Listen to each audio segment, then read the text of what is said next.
part of that, the first topic which we are going to cover over here is the unit testing. As the name stands, unit means the try to do the testing, which is kind of a module, a partial, independent testing.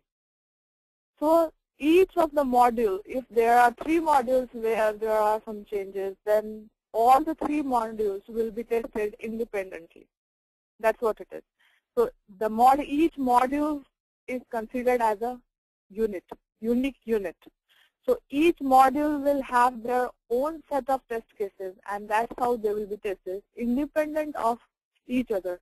If there is a dependency or anything like that, that's a separate thing. But still, you are not trying to see all together how the modules are going to work together.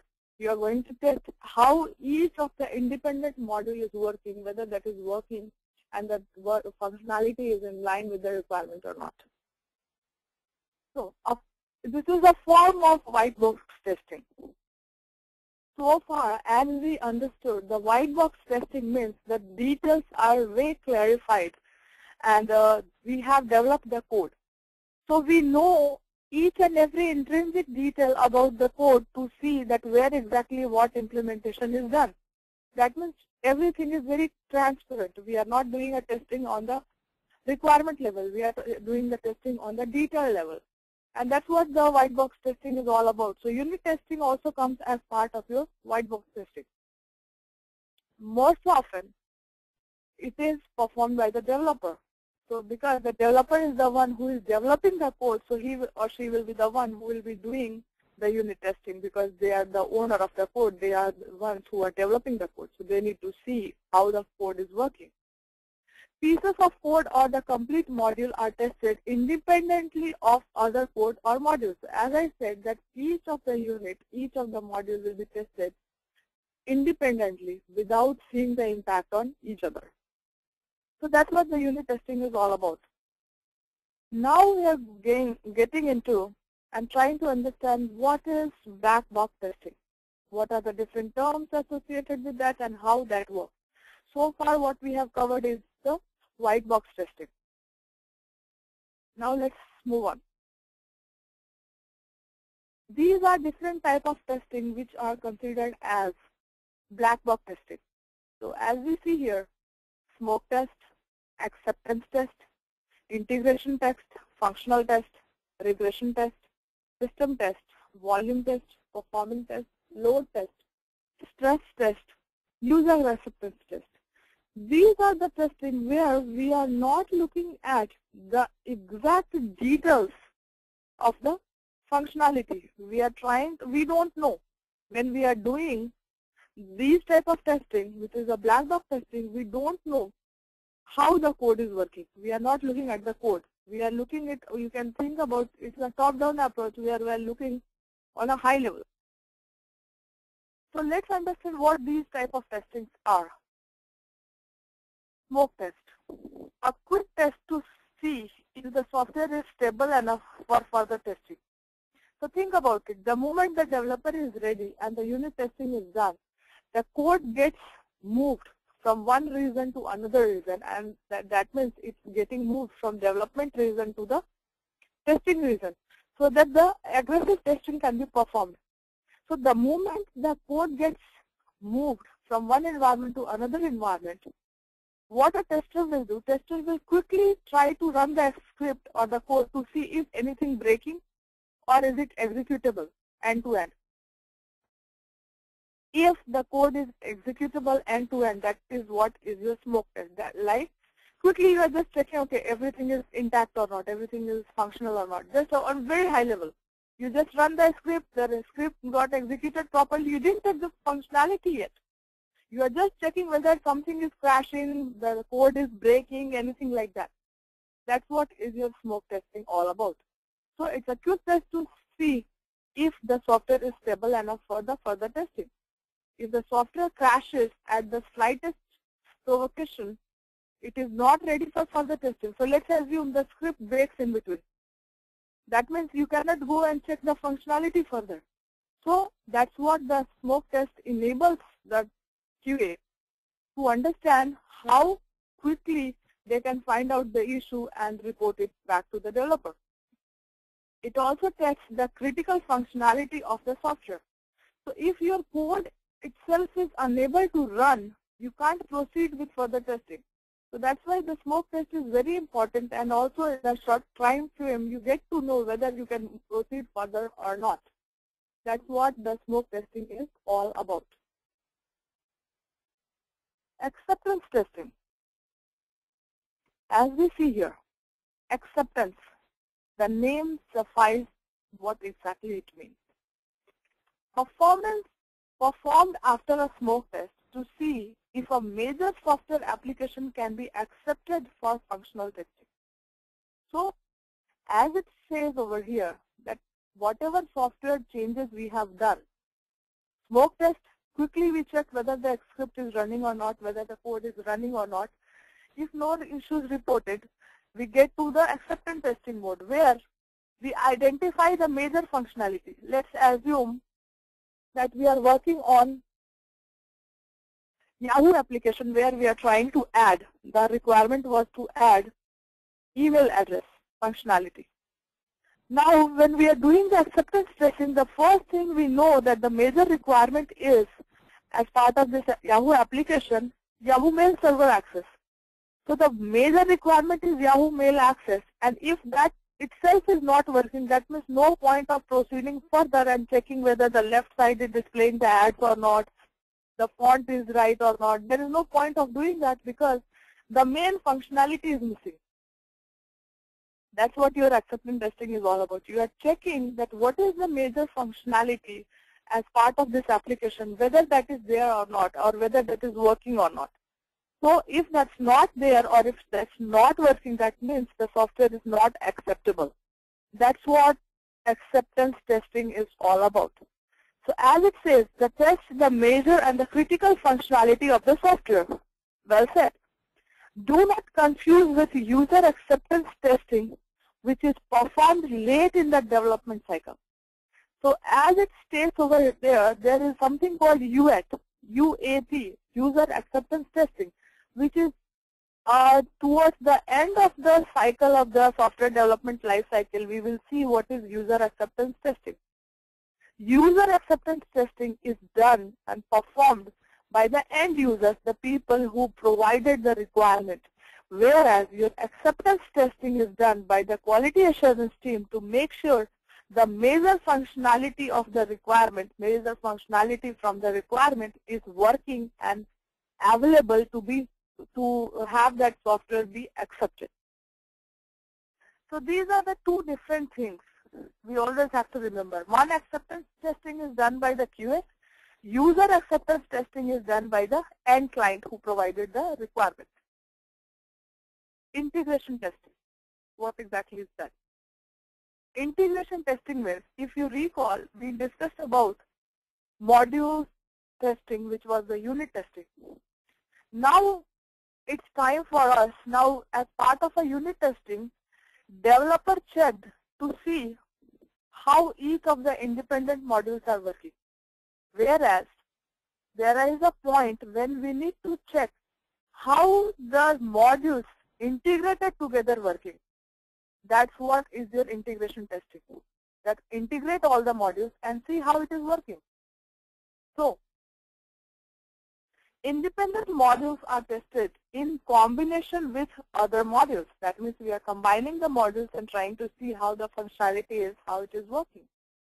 Primarily used to verify interfaces. So as we know, interfaces means what? How module 1 and module 2 is connected. Whatever is the medium for the connection, that's what we are checking, whether the medium, the connection between module A and module B is working together or not. And module 1 and module 2 are able to work together or not. That's what it is. So, primarily used to verify interfaces. So always remember, unit testing means we are checking all the units separately and testing it. When we say integration testing, that means we combined all the modules together depending upon what is their relation, and now we are trying to test the system, that how it is working. Functional testing. The first word, pay attention to that where it says function.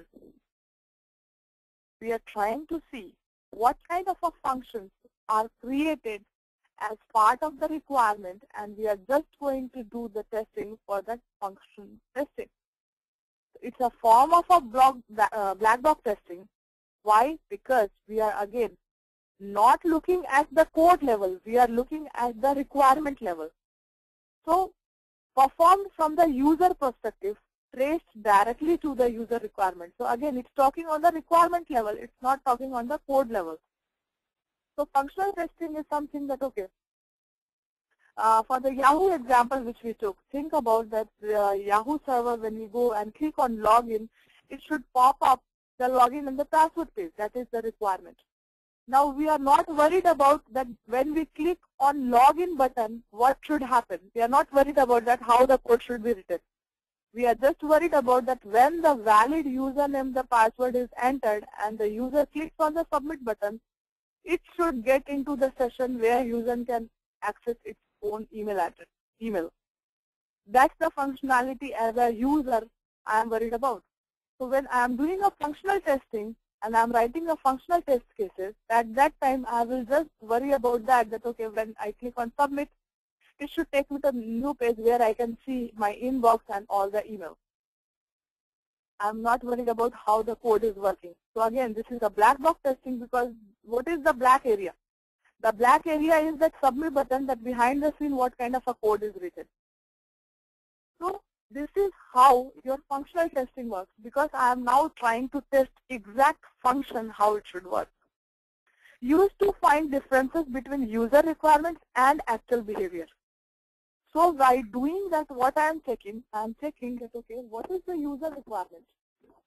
How user is, what is the user requirement means what requirement is given as part of the business requirement document, and how that requirement gets translated on the real-time application when I go and browse yahoo.com and enter the sign-in button, you enter the username and the password.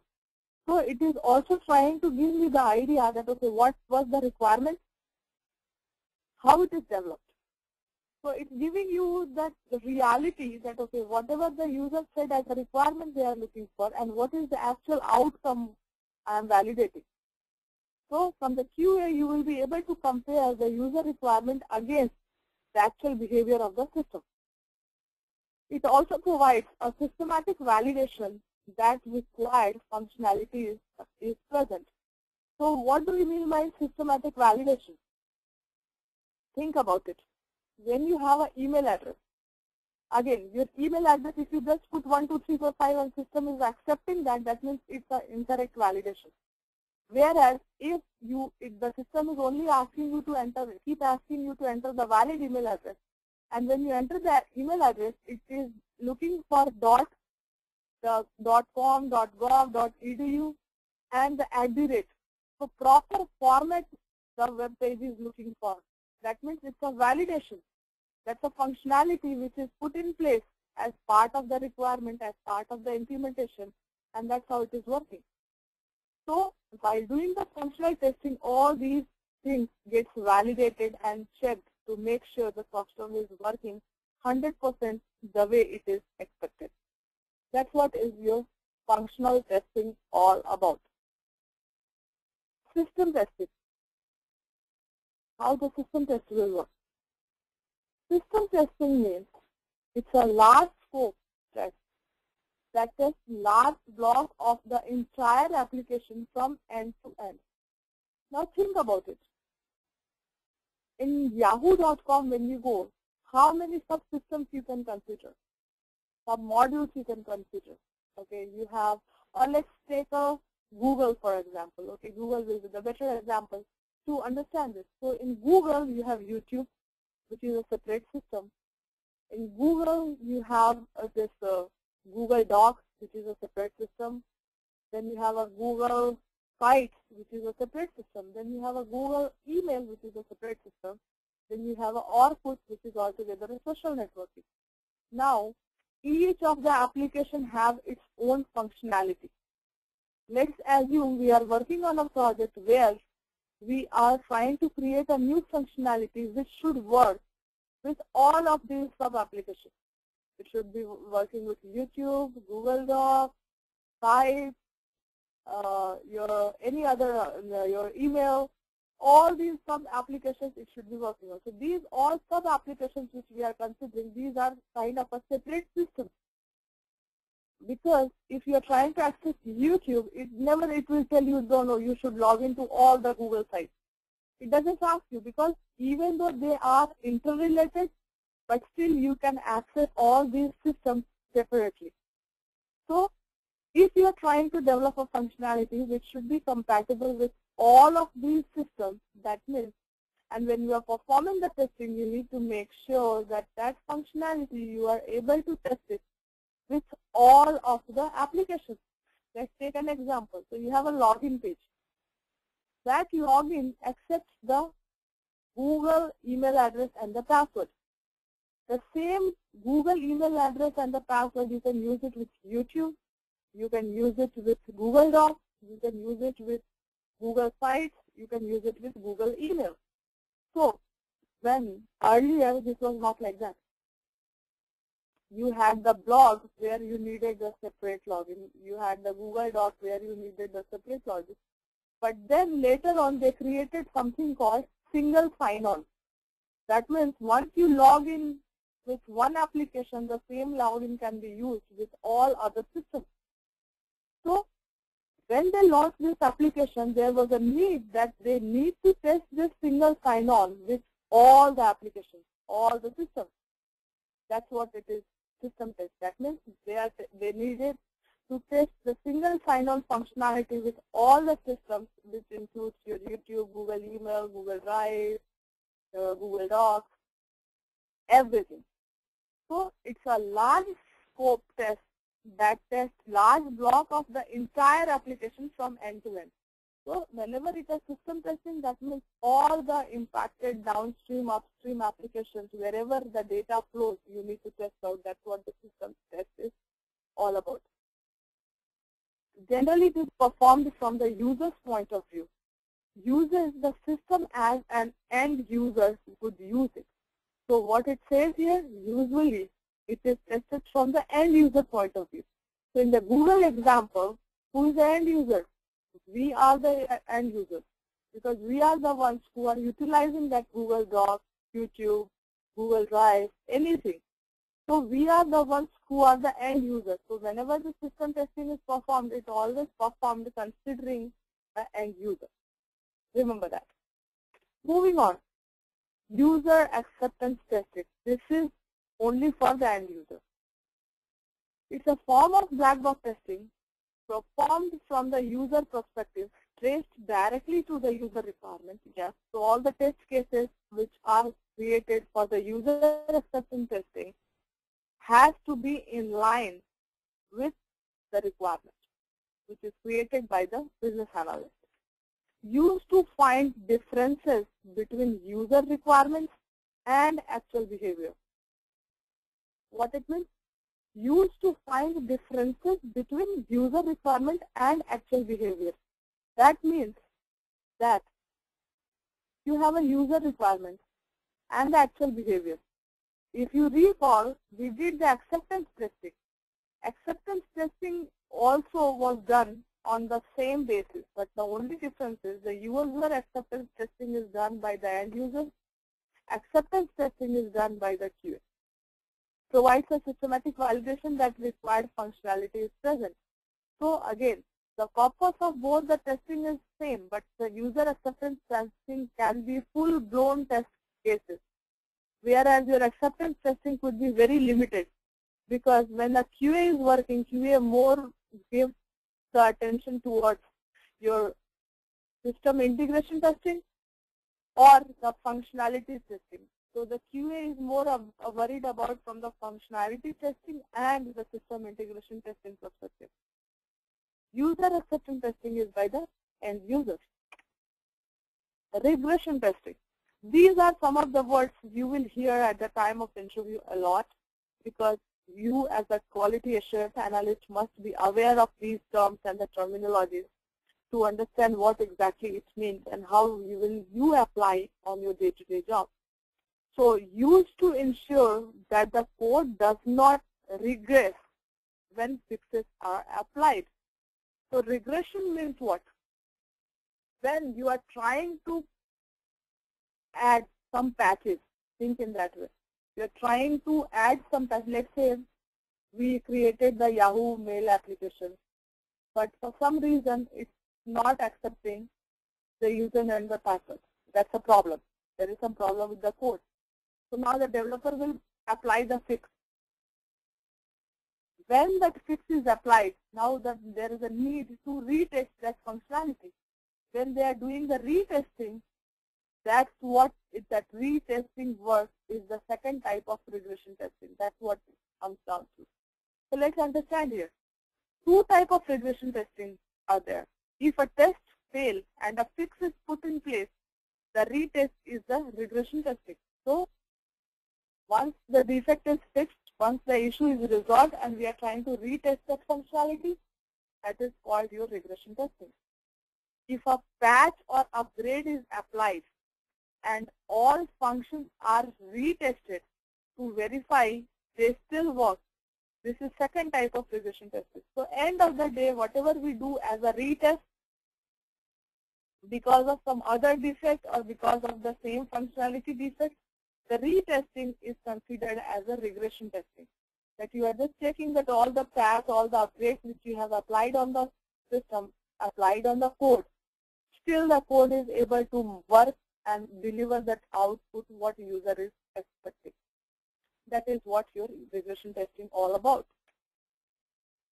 Volume testing. How does it work?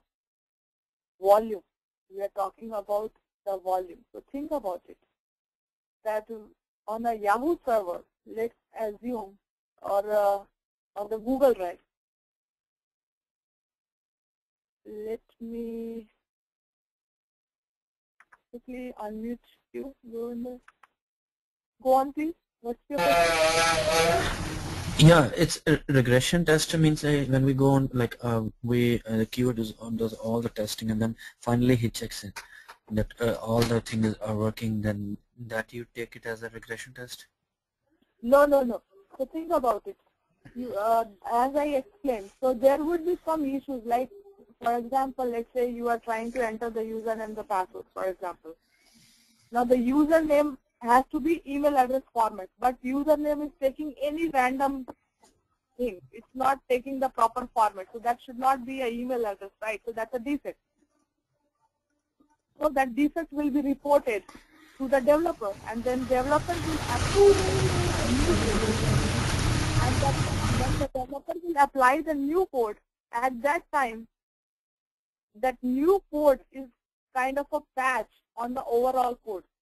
And that then again the QA has to retest that to make sure that now the system is only accepting the valid email address. So that retesting is your regression testing, because you are checking it whether that aggressively working or not. Is it clear now? Means the problem fixed is checking for the fixing of the problem, like whether the problem is fixed or not. Right. Okay. That's what regression is all about. Okay. Means you are checking the same functionality again and again after the fixes to make sure you get to the point where you have achieved what you were looking for. Like you're moving before moving forward. When you check the point, that step. Can you repeat that? Sorry. Like when before moving to next step of checking, like we have to check whether this problem is fixed or not before moving further. That's it. Yes.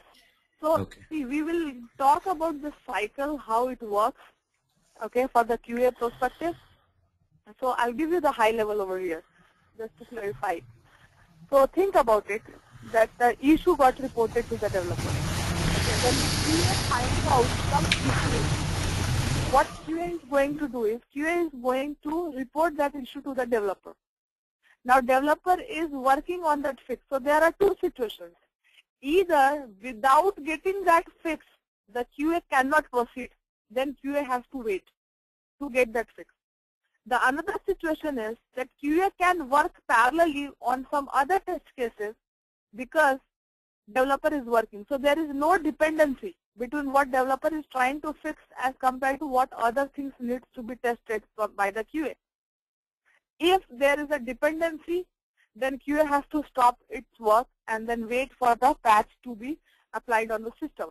But if QA can proceed with some other work, then QA will proceed with its own work. When the patch is ready, developer will notify the QA and then QA will redo the testing for the defect. That's how it works. Yeah, no, it's okay. Clear now? Yeah, no, it's clear. Thank you. Okay, good. Don't hesitate to ask, okay? I don't mind explaining multiple times. No worries, because I want you to walk out from this class with a full confidence and the knowledge what you were looking for. Let's move on to the volume testing. See, always think about the volume is some kind of a memory issue. Like, okay, for example, Google Drive. Google Drive have a capacity of 50 GB. So you purchase somewhere around 50 GB of memory. Now, you are trying to upload the file. You have already met the 50 GB of memory and you need 5 more GB. But still you are trying to upload the file. Then what will happen?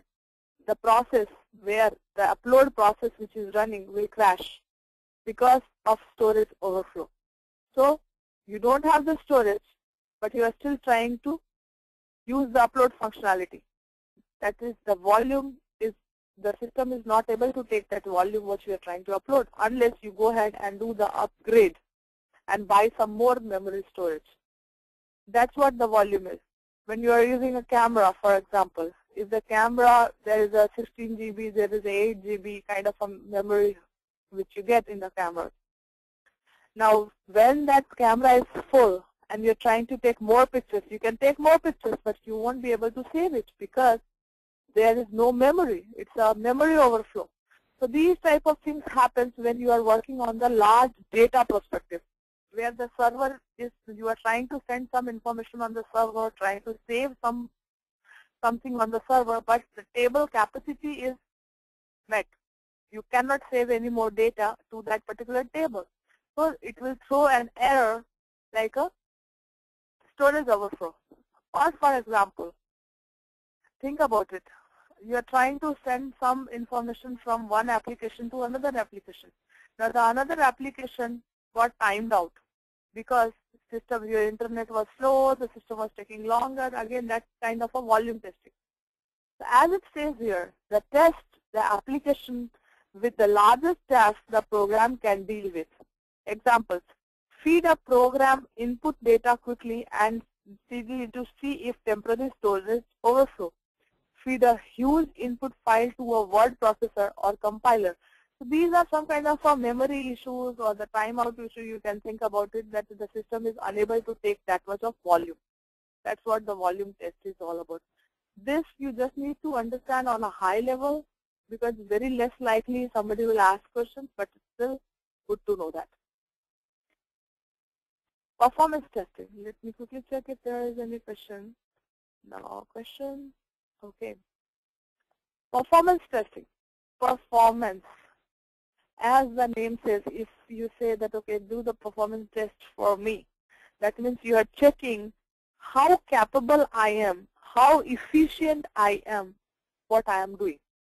So here also, when we talk about the performance testing for the system, performance testing for the application, that means we are trying to see whether the system performance is good or not. I'll give you an example. For example, you are trying to create an application. And the application, when the people are trying to use, let's take a Yahoo example. When you and me as an end user go to the internet browser and type yahoo.com, for you, it may be taking 5 minutes.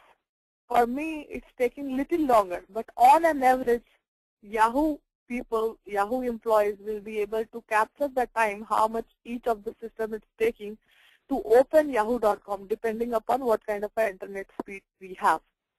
But when they were developing that application, so think about, you are working on yahoo.com application as a QA. Now, there is a timeline that, okay, the application must load in 3 seconds or 5 seconds, like that. That is what your performance testing is all about. Let's assume that system is taking 10 minutes or 5 minutes to open, to launch yahoo.com. That's not a performance. That's not a good performance. So how they make sure that, okay, when they are doing the testing, there are different tools available for the performance testing, where what it does, it creates a dummy user. And those dummy users will try to contact that application, which is yahoo.com in our example, at the same time. And then yahoo.com server will try to respond to all that user requests. And then Yahoo will be able to check, the QA who is working on yahoo.com project will be able to check how much is the average time the server is taking as part of the performance testing to see when it will be loaded for each of the requests which was created by the system.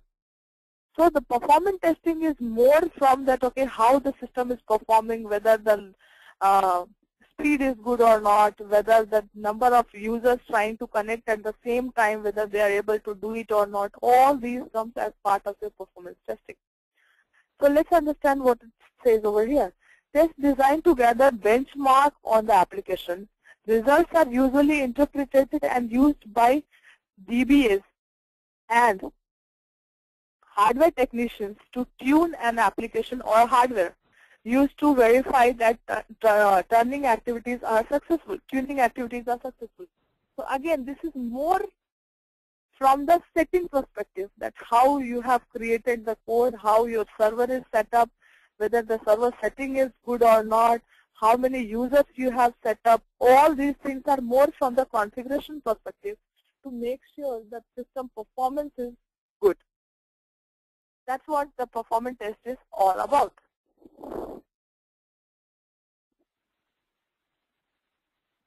Load testing. What is load testing? Load testing is nothing but to check how much load the system can take. So for example, you have created the number of users who can connect to the server. Maybe you created the limit of 1,000. On the other hand, when you are trying to test, there is no way you can test 1,000 users at the same time. What you will do is you will stretch to the maximum limit. Maybe you tried it 900 users at the same time. At least by trying 900 users trying to connect the Yahoo server at the same time, it will give you the idea whether there is some application called load runner, okay, that helps in load testing. So that will give you the idea that whether when 900 people are trying to access yahoo.com at the same time, whether system is able to work or the system is crashing. All this functionality gets tested as part of your load test. So testing by using the expected peak number of users against the system, required analysis to get the right mix of users and the functionality, usually performed by the automated tools. So as I said, there is no way anyone can test manually 900 or 1,000 users. So these type of tests are always performed by the automated tools whenever it comes down to performance testing or the load testing, to make sure the accurate data, statistical data is checked and validated. So this is about the load testing. Now we have a stress testing. Stress testing means how much stress can system will take. See, some of the things get used interchangeably, so you might hear that some people are talking performance testing and the stress testing on the side-by-side notes. But there is a minor difference between the stress testing and the performance testing. Test the program's response to peak burst of activity. Test to see where the system will break. So stress testing is more from the side. Think about it. When you are doing some job, in any job, there is a peak point where you can think that will be the stressful point. And if you cross that stressful point, rest all will work very smoothly. So for example, you have to drive from point A to point B, for example. Now you know that from point A to point B, while driving by the road, there is one area where the streets are not going to be good. It's a very quiet area. There are some issues you can find because not much of the population. So that's a stressful point for you when you are driving from point A to point B. On same pace, if you're thinking from the system perspective, system can have, see, everything is not applicable everywhere. Always think about it. But let's assume the system have point A and point B where the data needs to travel. Now, when the data needs to travel from point A to point B, we need to make sure the data gets transferred from point A to point B smoothly. On the other hand, now what is big deal? What is stressful over here? Nothing. The stressful part over here is, think about it. Take the Yahoo email example. Now, when you are trying to send the email, all the softwares can be tested automatically, yes, but the industry is not using the automated tools everywhere. In the 15 years of tenure, I have seen only one client using the automated testing, and not for everything. Only more from the performance testing, load testing, all these places you try to use the automated tool. Rest all is still manual. People are still doing the manual testing. So coming back to the stress testing, the stress testing will help you identify what is the stressful point. So coming back to your Yahoo email server, think about it. There are 500 people who are trying to send that email at the same time. Now, server have a capacity of taking just 400 people at the same time who can send the email. I'm just giving you a hypothetical example. You don't know in the world how many people are trying yahoo.com at the same time, but people are trying. So how server will manage the capacity? So what server will do is to send the data from point A to point B, that is send an email from point A to point B. What system is going to do? The system is going to create a message queue.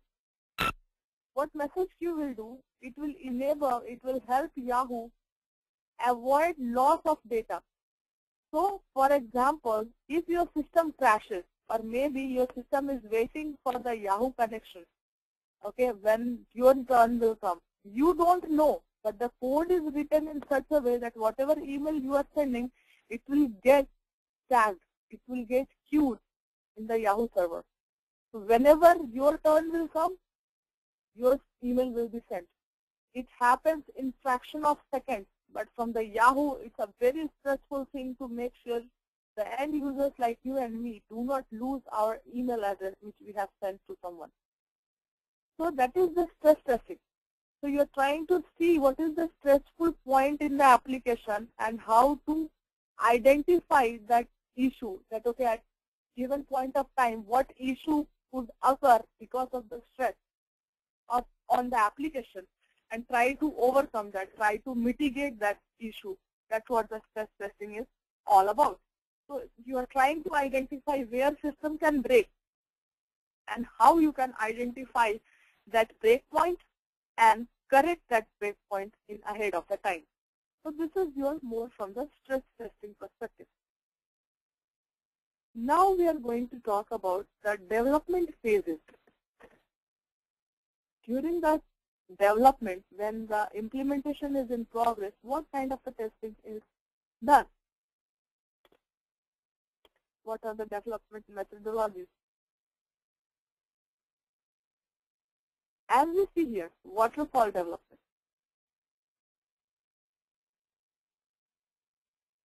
Waterfall development means, think about it. Let me just quickly take a pointer and then I will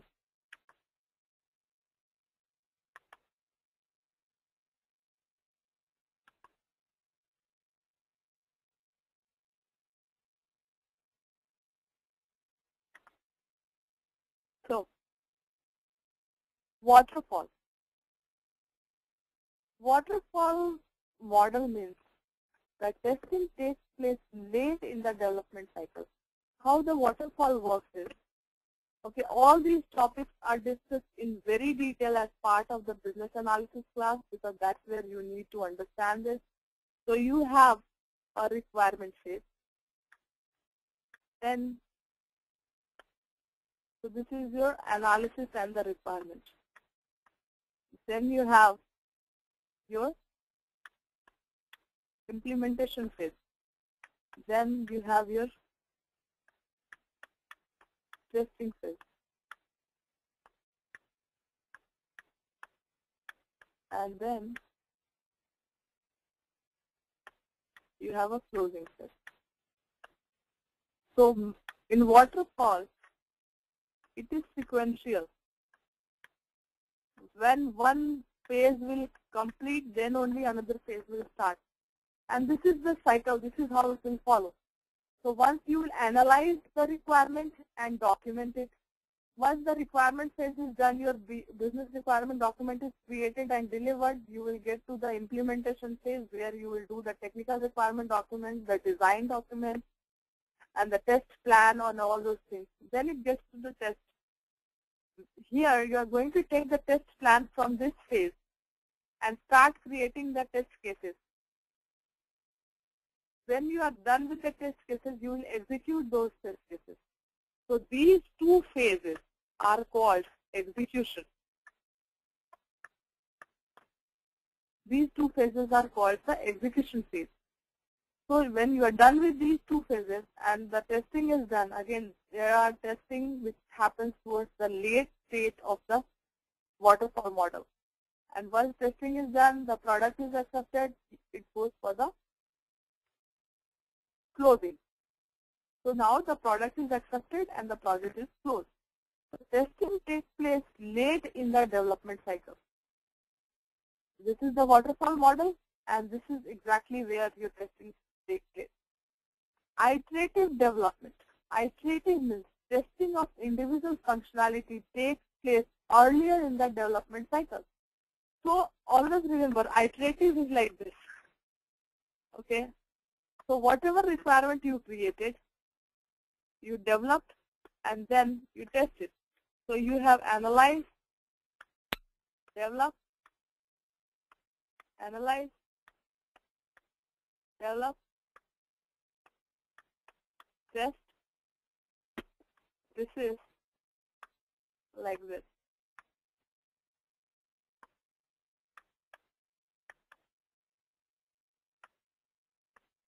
This is deployed.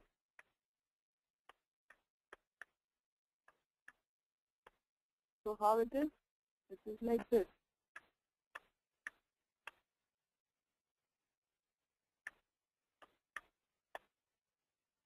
I'll explain what it is. Why it is iterative?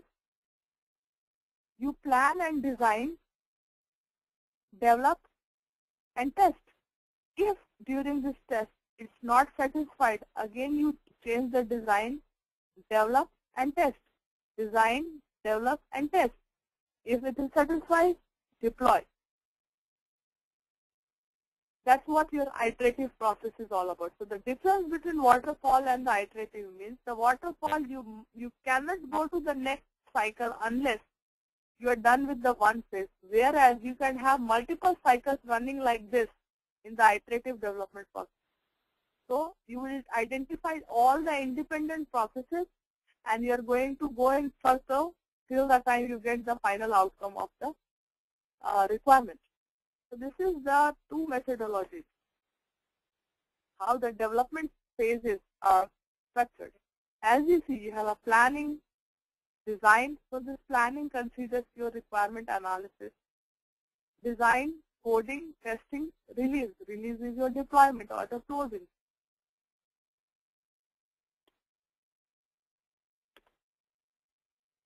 This is the overall.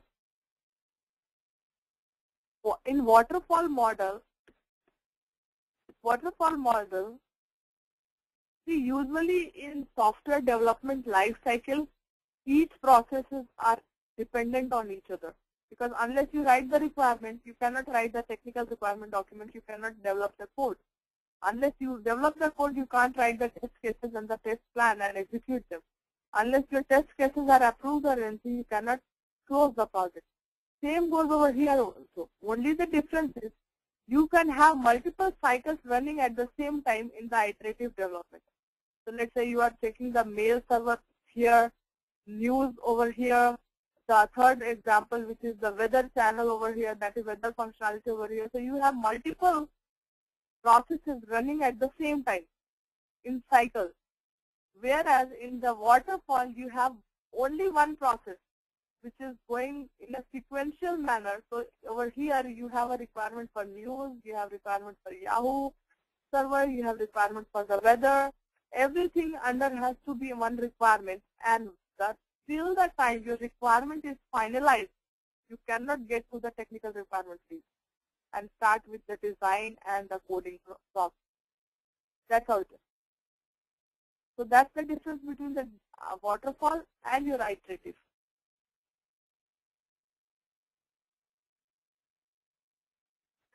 Good now?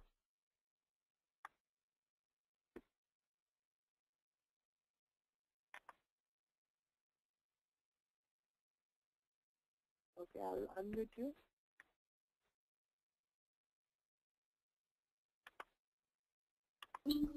What? Yeah, it's like you can say waterfall is like the Google mail process, and iterative development is like the Yahoo whole page, home page. You can say, you want to say that like that on when we open for Google Mail, it's only showing the email. Like you have to put an ID, and then it goes on step by step and open the your inbox. That's the waterfall level. You check in like that series. No. See, what you are talking is just the functionality. That's the functionality which will be part of the requirement. But yeah, waterfall or the iterative, it's a process, it's a methodology, how you achieve the requirement. So think about it. There are multiple ways to achieve the requirement. If, for example, let's talk about it. You are trying to renovate your house. When you are trying to renovate your house, there are two ways you can go. You can ask the contractor that, okay, let's start with the major changes, like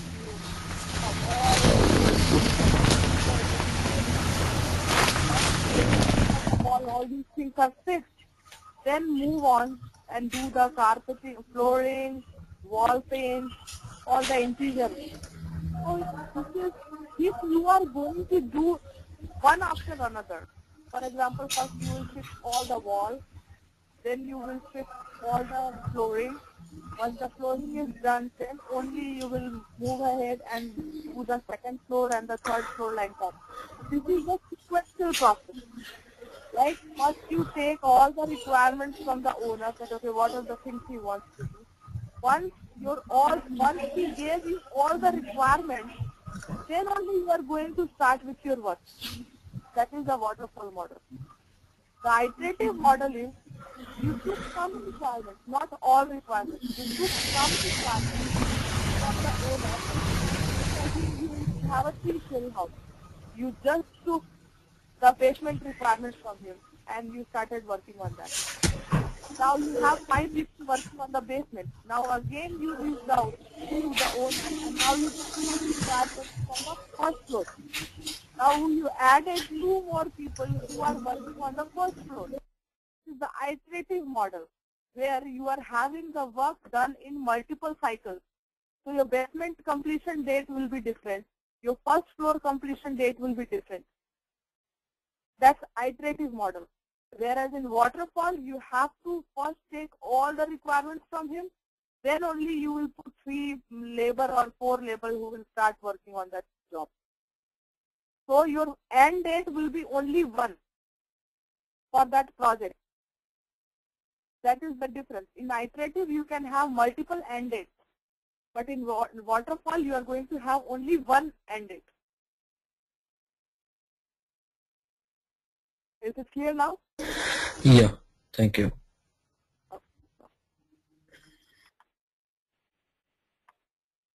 So this is the methodology which are followed in the software development lifecycle.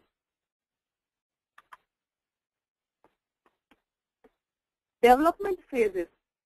So when we talk about the software development lifecycle, exactly this is how the development lifecycle is. First, you plan for the work, capture the requirement, analyze the requirement, and once that is done, you get into the design, you create the design.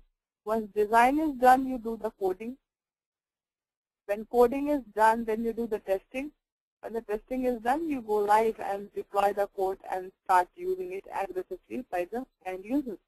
So this is the development lifecycle process. Testing during the planning stage. What kind of analysis or the testing are performed during the analysis phase or the planning phase? When we are doing the analysis, okay, the QA is not involved as part of this. This is not where the QA is working on the project yet. QA doesn't know this project exists even. So during that time frame, what happens? During this time frame, requirement review.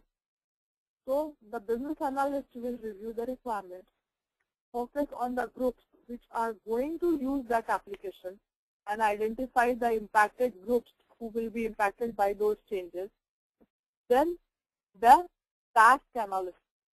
Task analysis means that all the jobs needs to be analyzed to make sure that the people are aware of what changes it is going to do and how those changes can be worked out. So this all things are happening as part of the analysis phase. Again, the QA is not involved in this piece because there is no allocation for the QA at this point of time. Now this is some questions from the requirement verification perspective. So look for something ambiguities, omissions, non-testable items. Okay. Now find out what requirement verification means. Requirement verification and how that works. So you will find the requirement verification is tied with ambiguities, means no issues with the requirement, no duplication, all those things, omissions, non-testable items, which will become your non-functional requirement. So these are the terms you should look for just on a high level.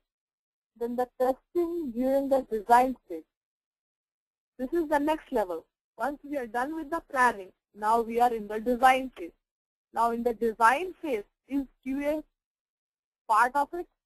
Is QA doing anything in the design phase? Yes, QA may be involved in the project and started working on the master test plan document. We'll get to what exactly the test plan document is, but let's understand what happens in the design phase. Review meetings. So your business requirement needs to be reviewed before it gets to the design stage. Before the developers start designing it, that how the architecture would look like. The meeting has to happen to make sure that the review is done for the requirement. Pseudocode analysis. Pseudocode analysis means nothing that, okay, there is some kind of a dummy needs to be developed, then it is. But pseudocode analysis is not something must have. It depends upon the project to project, that if the project requires the pseudocode analysis, then there will be the pseudocode developed, kind of a dummy code developed. If it's not required, it will not be done. Test case design and manual execution. Test case design means, as I said, the QA will start working on the test cases to make sure how the test case scenario will look like. Just a draft version, not the final version. But QA will start getting involved in the project. Architecture review. The architecture review is very important because that is the driving factor for the design document. Design walkthrough. Once the design is in the draft form, that needs to be reviewed with the developer. A developer will present the design document to all the different parties, all the different stakeholders, to make sure that everyone understands the architectural design of the application and provide the review. So that's what your peer review is all about. So QA will be participating in that so that QA get to understand what is the new architecture, and based on that he or she can accommodate the test cases depending upon what kind of architecture the application have. Moving on. Pseudocode analysis, look for errors in the pseudocode in the example. Okay. So as I said, the pseudocode is nothing but it depends on what kind of application need it is. If there is a need, you do it. If there is no need, you don't do that. Testing during the coding stage. Now this is where the developer is fully functional. So what are the testing which will be done by the tester? Done by the developer? Unit testing, which we already discussed. Integration testing, regression testing, and the desk check. Desk check is nothing. It's followed by the regression testing to make sure that if all the functionalities are captured or not, if there is any missing items. And all these things in the coding stage, that means all these things are getting done by the developer, not by the tester. We haven't get to that stage yet. Testing after development. Since we have gone through all these topics, now after development means all these testings are done by the QA, the quality assurance team, depending upon the nature of the project, the type of testing will be performed. Sometimes you need functional test. Functional testing you always need.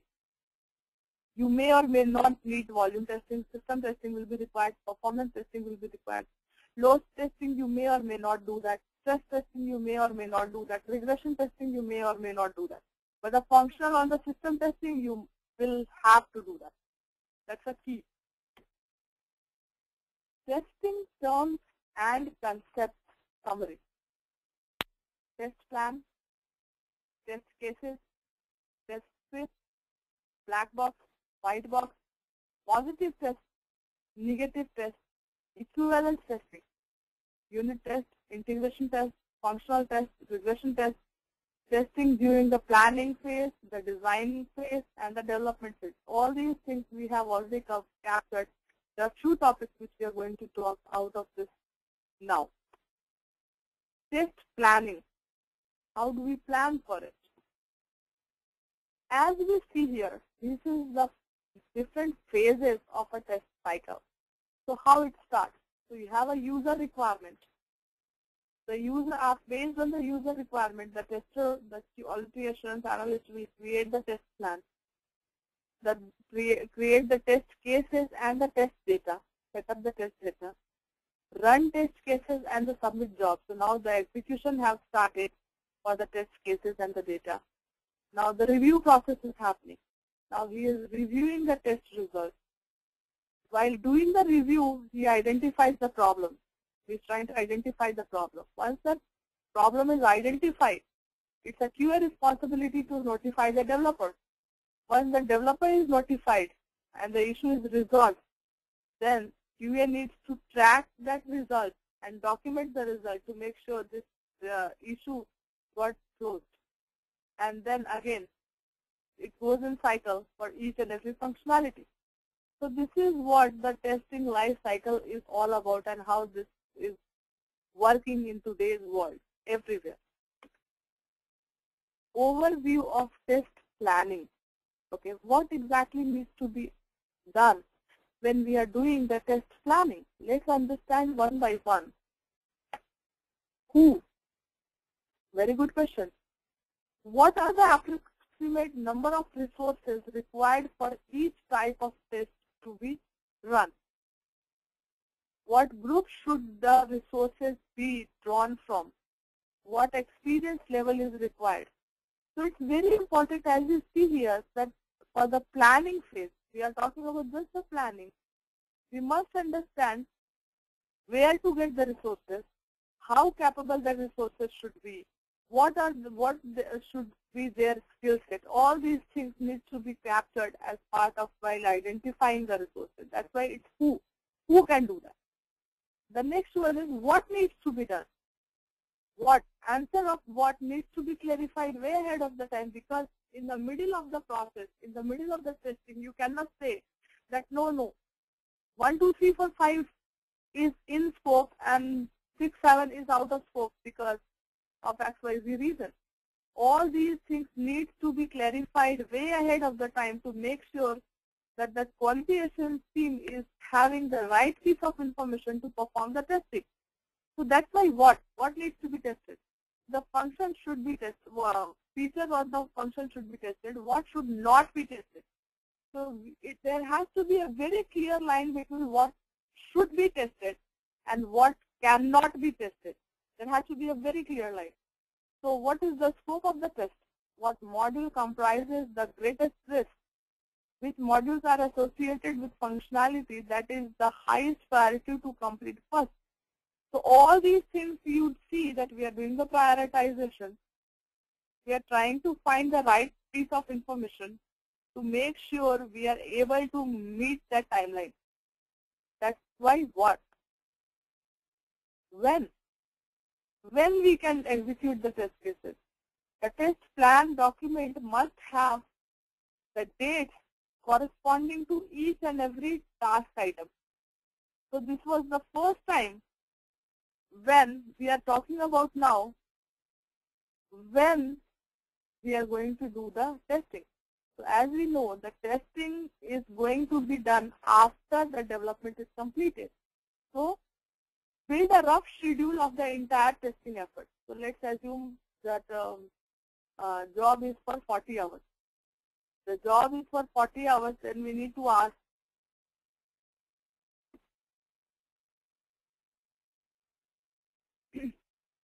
the QA team when, where, and how they are going to spend that 40 hours.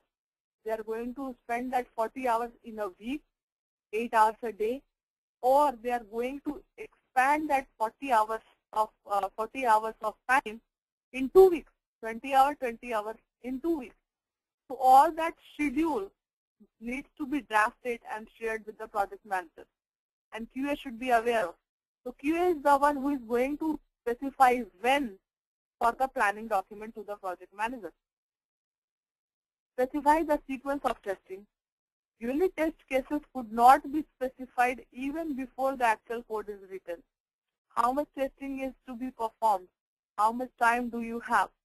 So again, that's a very good thing. The last bullet point at what we see here. How much testing do we want to do? There has to be a boundary. There has to be a controlled limit. We need to put together the parameters. On the other hand, let's assume the developer, the tester says, the QA says that okay, there is a 50 or there is a 40 hours of testing need.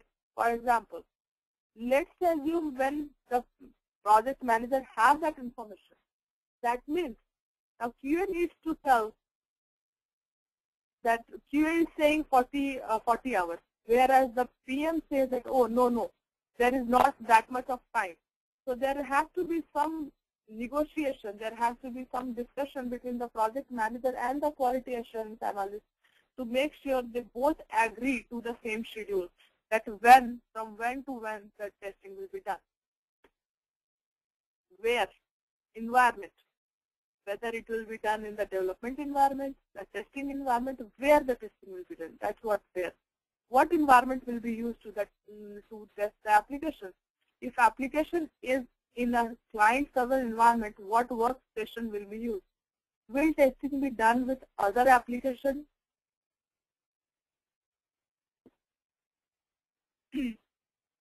In the environment, are there local area network, wireless area network, VPN consideration when testing? So all the infrastructure related things needs to be clarified as part of where the testing, when we are doing the planning. Why? Why in the sense, what is the purpose of the testing? If let's say that QA says that 60 hours of testing is needed. The question is, why do you need a 60 hours? what are the functionalities you are going to test, what did you consider as in scope, what did you consider as out of scope. So all these things the PA and the project manager and the quality assurance analyst needs to figure it out together. So what it says, what is the purpose of the test? Example, don't perform a load test to verify boundary conditions. So as you see, depending upon the project to project, your load, smoke, regression, all these tests are going to vary. Gives the developer confidence in the code. So when you say why we are doing that, that means the developer will be much relaxed because now we know the functionality will be tested. Help find defects earlier in the development cycle. So when we know what we are going to test, and that means we are very precise in terms of what requirement we are looking to test. We are very specific in that, and that gives some level of a confidence to the developer. The developer knows that the QA is going to test the precise requirement, the specific requirement which is coming out from the requirement document. So that's your why. How? How means what kind of a data will be used, how many numbers you are going to use, whether you are going to do five test scenarios for one functionality, or what will be the setup of that. All these things comes under how.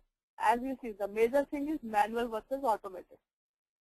That's how you identify. So how many iterations we are going to have, what kind of a data we are going to use, who will be using those dummy data, are those going to be dummy data or the real-time data import from one environment to another environment. So these type of things, we understand that. Exit criteria. Just see here the number of defects found, the time amount of testing.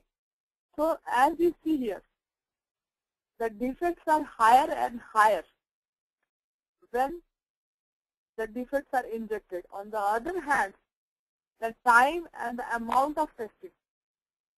So this is the time and the amount of testing what we are going. So it's coming from top to down. That means it's decreasing. It's decreasing when we are moving forward and we started identifying the problems here. That means the problem is going to decrease, not increase. It's not going up, it's going down because your time related to the testing is reducing because you started identifying the problems in an early stage. Planning test cases.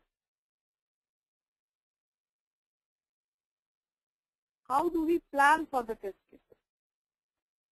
What exactly we do? This process, in the planning, what do we do? The right number of test cases, we need to identify how many test cases we need to write. Right level of features, what kind of a test scenarios we need to capture. Let me just quickly unmute you. I take the question. Please go on. Nothing. It's getting there. Like I want to review first of all those. Can we stop it over here? Like it's getting over for me. Okay, not an issue. Yeah, because I don't want to be like go on and I want to make it understand. I will take it. I will take a review all the day. Okay. Sorry for that. No, that's fine. That's fine. Because I don't want to be like go on and like without understanding. No, so the thing is, the practice is very important.